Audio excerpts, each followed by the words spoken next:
welcome you once again to another lesson.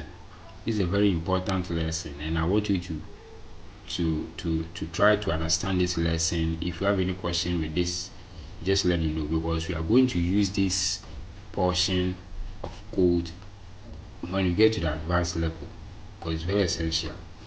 And we are going to learn how to activate our sheet or how to select a sheet.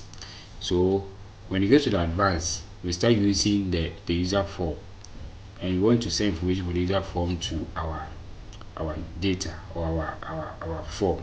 Let's say you want to create a database, and you want to send you have different sheets. Let's say you have a database for a school.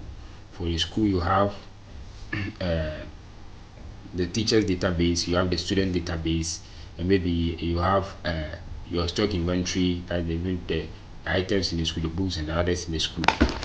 And you want to enter a child's name, and you want the name to go straight to the student's database. That's where you are going to use this kind of code. Make sure that sheet is selected before you can send that information to it, or else if that sheet is not selected, it will just go to any active sheet like that. So take note of that. So we are going to learn how to activate a sheet.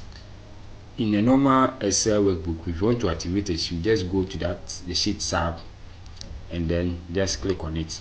So now sheet 2, when you click on sheet 2, it is now active, or it is now selected. That's how we select a sheet in a normal Excel.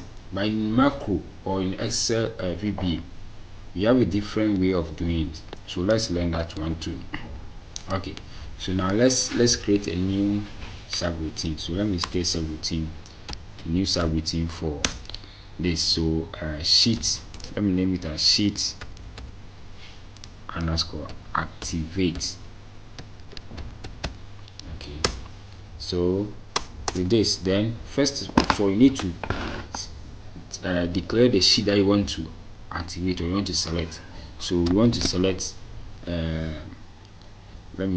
we want to select sheet underscore sheet underscore chart 1.